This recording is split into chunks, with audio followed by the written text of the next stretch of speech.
당연하게도 패션의 완성은 얼굴이죠. 잘생기거나 예쁜 얼굴을 보면 지금 하는 일과는 관계없이 뇌가 그냥 자동 반응을 하게 된다는 걸 증명한 실험도 있었습니다. 뭐 어떻게 해볼 영역이 아닌 거죠. 그런데 또 이 폐화널이란 말은 반은 맞고 반은 틀린 말이기도 합니다. 우리의 뇌를 들여다보면요, 아름다운 얼굴을 볼 때하고 멋진 디자인을 볼 때 뇌가 반응하는 부위가 다르다는 실험도 있었기 때문이죠. 이 실험으로 알 수 있는 건 잘생긴 얼굴이 아니어도 옷을 잘 입으면 뇌가 멋있다고 느낀다는 겁니다. 어떤 패션이든지 멋있어지는 공식이 있습니다. 저의 뇌피셜은 아니고요. 재미있는 뇌과학 논문이 하나 있었는데 그 내용을 요약하면 뇌 신경계가 멋있다고 느끼는 10가지 공통 패턴이 있다는 겁니다. 여러 분야에 적용이 가능하겠지만 저는 패션 쪽으로 이야기를 해보겠습니다. 우리는 극단적 과장을 좋아한다. 좋은 것만 취하고 나머지를 제거하는 걸 좋아한다. 배경 대비 또렷해지는 걸 좋아한다. 아이템 몇 개로 전체 스타일을 본다. 우연적인 것을 혐오한다. 올 누드보다 세미 누드를 더 좋아한다. 감성을 좋아한다. 대칭, 균형, 반복을 좋아한다. 패션은 실전 경험이 최고긴 하지만 그 경험을 쌓으실 때 이 공통 패턴을 참고하시면 도움이 되실 겁니다. 첫 번째, 극단적 과장을 좋아한다. 디자인에서 멋진 포인트를 과장하는 것을 우리 뇌가 좋아한다는 겁니다. 워크 자켓을 예로 들면요, 근본 스타일을 매력 포인트로 보고 그 근본을 극대화시켜서 멋을 느끼는 경우가 있습니다. 또 근본보다는 포켓 디자인을 매력 포인트로 보고 포켓만 극단적으로 강조하는 방향으로 멋을 내기도 합니다. 후자는 실제로 현재 트렌드기도 한데요. 올해 봄, 여름 시즌에는 전체 아우터 중에서 가장 많은 비중이 오버사이즈 블레이저와 워크 자켓이었습니다. 그 중에서 워크 자켓은 근본 워크 자켓 스타일이 아니라 두께감을 줄이고 흰색, 아이보리, 베이지 같은 모던한 색감을 써서 깔끔하게 나온 것들이 많이 나왔었습니다.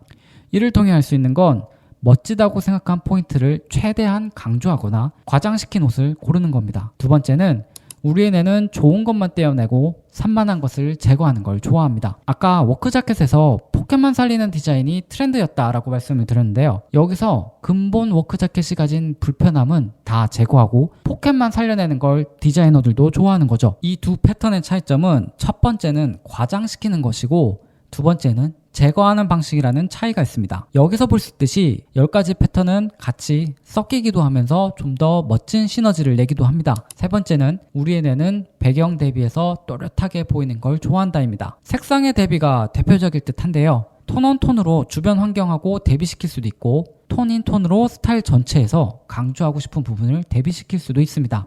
어떤 부분을 강조하느냐에 따라 대비를 다양하게 활용할 수 있는데요. 사이즈의 대비도 많이 보이기도 하죠. 네 번째는 하나를 보고 전체를 상상한다입니다. 논문에서는 그룹 찍기라고 표현을 하는데요. 안경이라던가 그래픽 티셔츠 한두 개의 아이템만 갖추면 너드하면서도 시크한 멋진 긱시크 룩으로 보는 겁니다. 공대생의 너드한 스타일을 그대로 풀 장착해서 입으면 그냥 너드해질 확률이 높겠지만 오히려 한두 개만 잘 선택하면 그 멋이 도드라져 보일 수 있습니다. 다섯 번째는 우연적인 것을 혐오한다. 다른 말로 일반적인 걸 좋아한다입니다. 그림 A에서 나무의 위치가 일반적이지 않은 굉장히 희박한 곳에 배치되어 있죠. 사람들은 A보다 일반적인 곳에 나무가 배치되어 있는 B의 그림을 더 편안하게 본다는 의미입니다. 패션에서도 보면 난해한 스타일들을 멋지게 보지 않는 것과 비슷한 경우입니다. 여섯 번째는 비유로 표현했는데요. 올 누드보다 세미 누드가 더 매력적이다입니다. 이 원리를 가장 잘 사용하는 브랜드가 케빈 클라인이죠.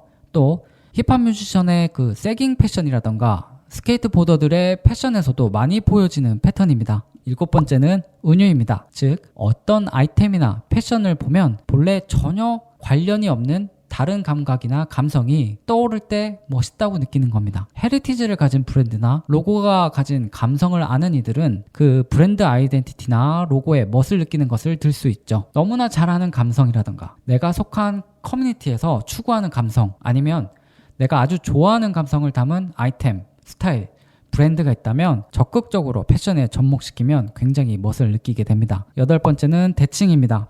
포켓의 대칭이라던가 패턴의 대칭을 보고 우리는 아름다움을 느낍니다. 아홉 번째는 균형입니다. 브랜드에서 광고하는 모델과 내가 입을 때 뭔가가 다른 이유는 화면으로만 보는 연출적인 요소도 있겠지만 신체 사이즈와 옷 사이즈가 가지고 있는 균형을 못 지켜서 그렇기도 합니다. 내가 멋있다고 느낀 옷과 그 모델의 사이즈와 비례해서 나의 사이즈와 옷의 사이즈 균형비를 찾는 것도 방법입니다. 예를 들면 스케이트보더에게 있어 바지핏은 아주 중요한 요소인데요. 보통 정핏의 두 사이즈를 업해서 입는데 이 기준을 활용해서 내 신체 사이즈의 두 사이즈 업해서 입어보는 것부터 시작해보는 겁니다. 마지막으로 반복입니다. 특히 패턴의 반복이라던가 단추를 3개로 반복 나열되는 것을 보고 이쁘다고 느끼는 겁니다.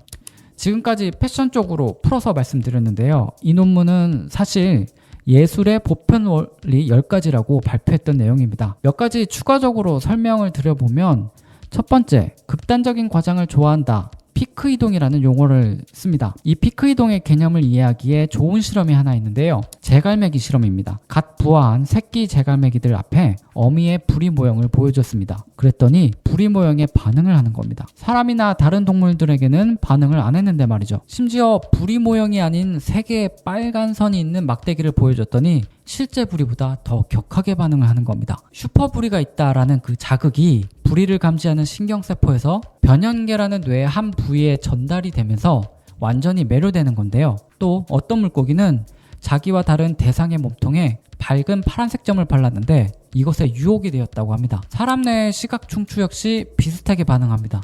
미술관에 있는 형광등을 걸어두고 이걸 수십억에 구입한다거나 인상파 작품을 현실보다 더 인상적으로 바라보고 닉슨의 캐리커처를 보면서 실제 얼굴 사진을 보는 것보다 뇌가 더 크게 반응하는 것도 같은 맥락이라고 볼 수 있습니다. 두 번째로 좋은 것만 떼내서 보려고 한다는 것은 다닐큐 분리라는 용어를 씁니다. 신경과학에서는 우리의 뇌가 정보를 단순하게 볼 때 더 큰 보상 시스템을 작용한다고 하는데요. 최소한의 주의력을 쓰면 쓸수록 편안해지는 거죠. 논문에서는 자폐증을 가진 나디아의 사례를 들어 설명합니다. 나디아가 5살 때 그린 말입니다. 8살의 정상적인 아이가 그린 말은 이렇고요.